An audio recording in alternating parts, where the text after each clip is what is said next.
Fala pessoal, tudo certo aí com vocês? Olha só, nesse vídeo aqui eu quero resolver uma questão de física do Enem 2016, cara. Bora assistir essa resolução aqui? Então acompanhe aqui comigo, olha só, vamos ler o enunciado da questão. O trilho de ar é um dispositivo utilizado em laboratórios de física para analisar movimentos em que corpos de prova, carrinhos, podem se mover com atrito desprezível. A figura ilustra um trilho horizontal com dois carrinhos, 1 e 2, em que se realiza um experimento para obter a massa do carrinho 2. No instante em que o carrinho 1, de massa 150 gramas, passa a se mover com velocidade escalar constante, o carrinho 2 está em repouso. No momento em que o carrinho 1 se choca com o carrinho 2, ambos passam a se movimentar juntos, com velocidade escalar constante. Os sensores eletrônicos distribuídos ao longo do trilho determinam as posições e registram os instantes associados à passagem de cada carrinho, gerando os dados do quadro. Muito bem, pessoal, então a gente tem aqui o trilho de ar, nós temos os carrinhos, né, carrinho 1 e carrinho 2, e então eles se movem aqui. Aqui estão os sensores, né, o sensor 1, 2, o 3 e o 4. Então é o seguinte... Inicialmente, esse carrinho 1 aqui, ele vai se mover com velocidade constante, enquanto esse daqui, o carrinho 2, está parado. O que acontece? O carrinho 1, ele se choca com o carrinho 2, vai haver uma colisão aqui. A partir do momento que eles se chocam, os dois carrinhos vão se mover juntos, tá? E a posição e os instantes de tempo deles vão ser registrados por esses sensores aqui. Beleza. Então nós temos aqui esse quadro em que representa as informações sobre o carrinho 1 e do carrinho 2. Vamos reparar no seguinte, a gente tem o carrinho 1 posicionado aqui na posição 15 centímetros no instante 0. Depois ele está na posição 30 centímetros no instante 1. Agora olha o carrinho 2, ele está na posição 45 centímetros no instante 0. E está na posição 45 centímetros no instante 1 segundo. Então o que acontece? Essa primeira parte aqui representa o movimento do carrinho 1, quando só o carrinho 1 está se movimentando. E para esse mesmo intervalo de tempo aqui, o carrinho 2 ele está parado, porque olha aqui, ó, a posição dele não mudou, ele continua na mesma posição. Agora em seguida, o que acontece? O carrinho 1 está na posição 75 centímetros no instante de tempo 8 segundos. Depois ele vai para a posição 90 centímetros e no instante de tempo já é 11 segundos. Repare que é a mesma coisa aqui para o carrinho 2. 75 centímetros, posição 8, corresponde ao instante de tempo 8 segundos. Aqui, a posição 90 centímetros e o instante de tempo 11 segundos. Então, as características passam a ser as mesmas para o movimento deles. Ou seja, essa parte aqui de baixo, aqui da tabela, essas duas linhas da tabela, representam os dados após a colisão. Os carrinhos já estão se movimentando juntos, tá? Então, o que a gente pode ter daqui? Bom, essa parte inicial aqui nos dá a velocidade do carrinho 1 antes da colisão. E aqui nos dá a velocidade do carrinho 2 antes da colisão.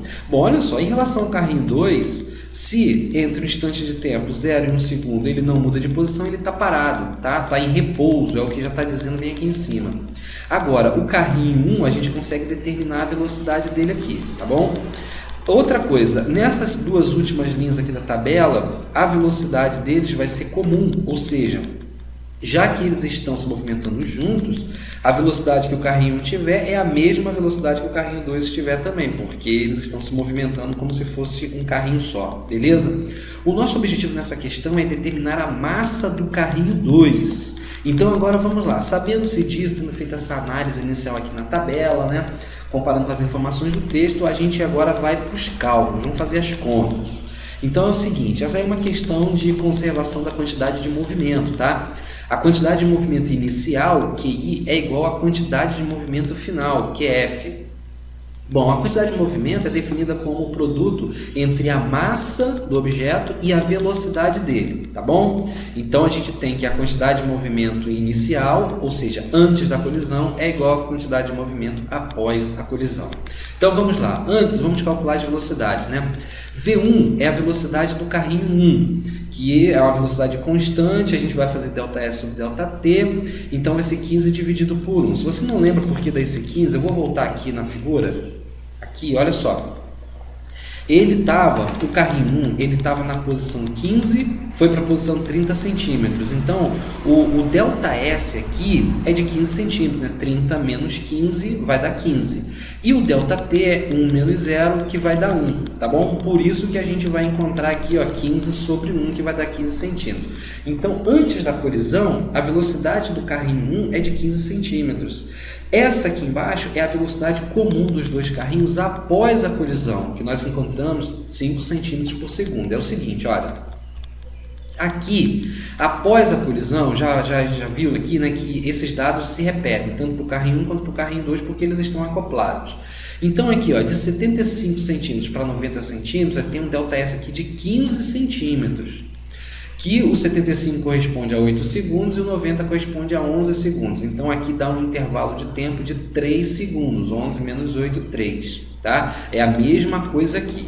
Então, com esses dados, a gente calcula a velocidade após a colisão. Então, tá aqui, ó. A velocidade após a colisão é essa daqui, 5 centímetros por segundo. Agora, vamos lá. Vamos fazer os cálculos para encontrar a massa do carrinho 2.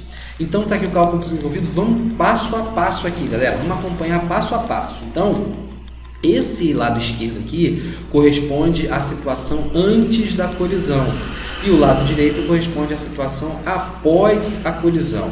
Então vamos substituir os valores e fazer os cálculos. Agora o que nos resta é fazer isso. Então a massa do carrinho 1 é 150 centímetros, ou 150 gramas, né?